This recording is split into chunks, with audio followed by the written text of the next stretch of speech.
Honestly, these guys, when they see tourists here, dollar sign just cling, and I'm gonna get the police involved now. I'm not paying him 300. I will just pay him 100. I'm not having that because this guy ripped me off on his way up. He put me at the back of this.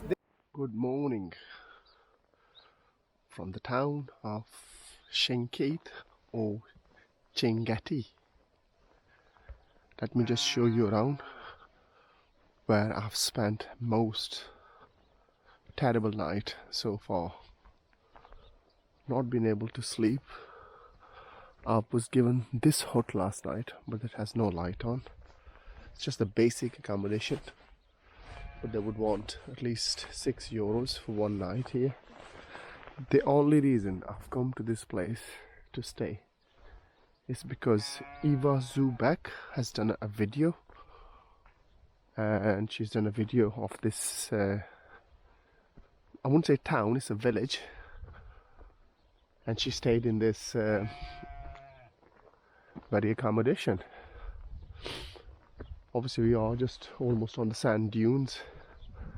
They've got these things going, you know, like one thing I've noticed about Mauritania, and then there is a sun rising on the right hand side. Honestly, it's a beautiful sight. Now look for yourself. These are the huts. They're building more huts actually. Everybody would want money off you one way or the other. The guy was telling me his mom, she teaches Quran, his dad is Imam Masjid, and his brother is Muezzin, and all sorts of things going on. And there's a path, I think, going somewhere. I'm sure these guys make at least $250 or euros a day. But obviously, don't pay much care about the accommodation. I had to ask like at least 10 times from this guy to get me a pillow. This goat or sheep or lamb was constantly crying last night. These tents, these are basic tents, right? He would want 200. I don't think anybody's sleeping in there. But it was really terribly cold last night. Honestly, I wouldn't come back here. Not slept once. 5 in the morning, somebody came in their car and constantly beeping. But no, it wasn't even 5, it was 4:30. Let me just show you their kitchen facilities. I'm not you, and the toilet is terrible as well. You cannot flush the toilet. That's their kitchen.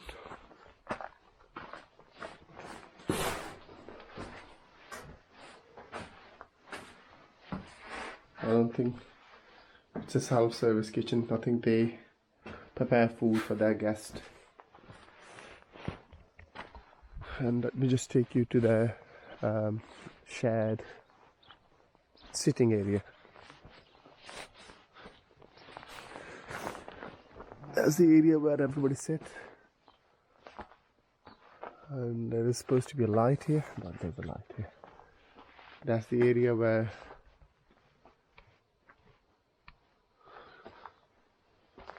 it's pretty basic really. Just to give a business idea, I've spotted some young tourists actually. What they do in Europe, in Western Europe especially, they find these naked cars. Look, they have mattresses inside. They drove this car all the way from Germany. This Mercedes C-Class, at least 25 years old or more maybe. They drove this car from France to here. And now they want to sell this car here. They will sell this car for in excess of €3,000. Look at that. They want at least 4,000 for this. The most they are getting 2,500, 2,000, but then they're not selling. So what people tend to do, get themselves a car. I mean, in UK, France or Germany, you can buy this car for nothing. Maybe €200 or 4 max, because you can't get any MOT on it. and you drive all the way, and there's a huge demand for these kind of cars. Honestly, these cars are considered luxury here, and people will pay decent money for these cars. A taxi from the city of Chinguetti or Chinguetti. Now on my way back to Atar, and then Atar to Shum to Nouadhibou, then to Dakhla.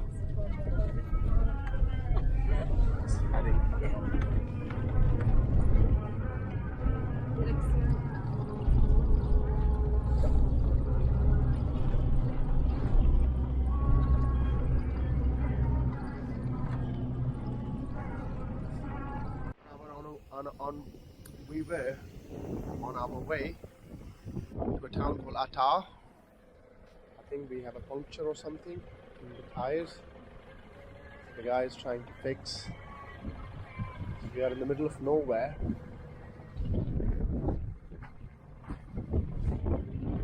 Stuck here.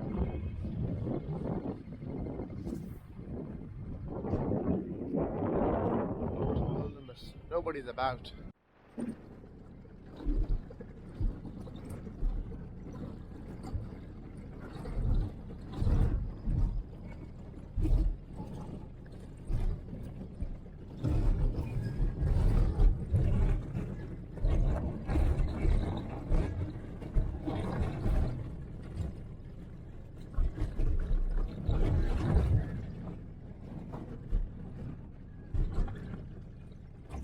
Take a look at the landscape and the view.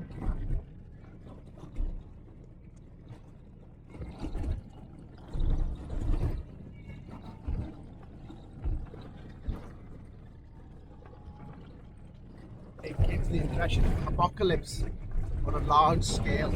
Have a look. There isn't any population or anything.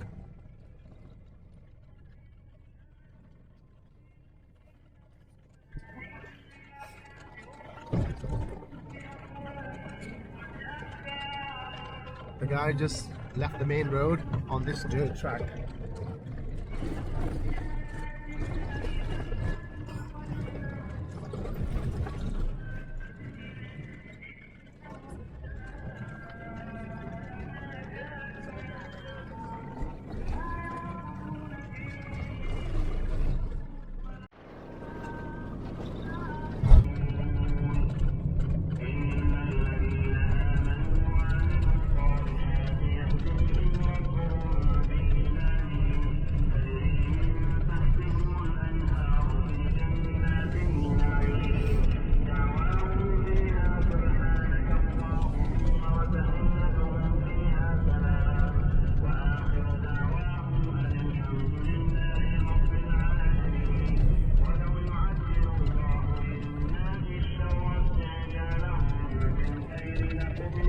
These canyons are the most brutal canyons I've ever seen anywhere else in the world, to be honest. Look at these rocks.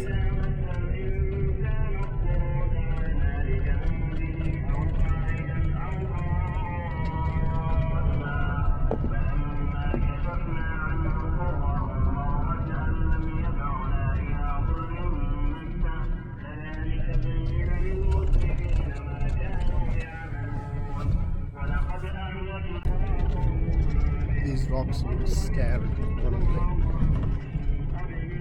It's so steep, so straight, like they're about to fall on you. That's how you feel in them.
driving in the streets of Atar somewhere. I'm not entirely sure where exactly. Look at the streets of Atar.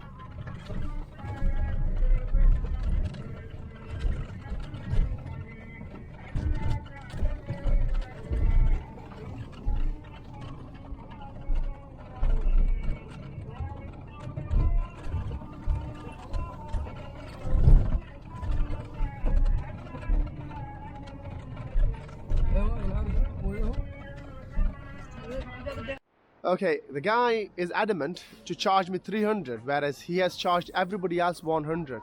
And I hate being fleeced off by these guys, honestly. These guys, when they see tourists here, dollar sign just cling, and I'm gonna get the police involved now. I'm not paying him 300, I will just pay him 100. I'm not having that. Because this guy ripped me off on his way up. He put me at the back of this truck, right? And he still charged me more than everybody else. And now I'm not paying him anymore. In the story, the guy has decided to take me to the police station. I said, okay, let's go to the police station. And we're now on our way to the police station, where I'm going to give them my point, and he's going to give them his version. I had a moment of reflection, and I don't think it's worth going to the police station, to be honest, because of the potential hassle I could get from the police, because there is a certain reputation regarding the police in this country. So let's just not go to the police and pay him 300 and get it. So I'm just paying him 300. There's no point. But if somebody's watching from Mauritania, tell me if it's fair or not fair. I have a footage where he's charging other people 100 and he's charging me 300. 3 times more than the local people.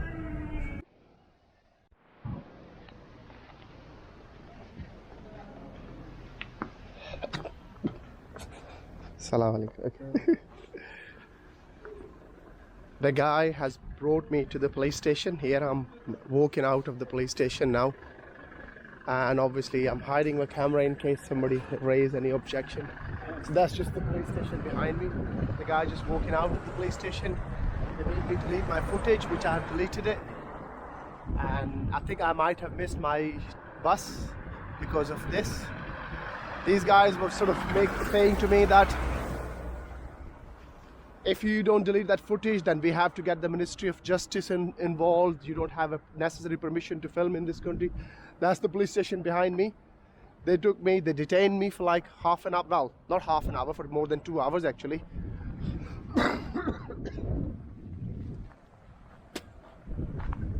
The guys in there have been pretty rough with me actually. They were saying to me, who do you work for? Do you have a permission to film private individual in this country? You have to have a permission from certain ministry. They were being really deliberately very awkward. Everything started from this taxi driver. He was charging everybody else 100 and he charged me 300, which I didn't like. So I said to him that I'll go to the police station, which he agreed. Then on the way I had a moment of reflection and I thought, let's just not waste time, because I was hungry, I didn't have any breakfast. And I said, hey, here's your 300 and just drop me off here. So I went to another bus station and I got myself a ticket. Then a moment later, maybe 15-20 minutes later, a police officer arrived. And they took me to the police station, checked my camera, checked my passport, checked everything. And then they deleted the footage where I was arguing with him, and because he was in the film, he was in the camera. So what I will, when I get home, I will show the guy somehow.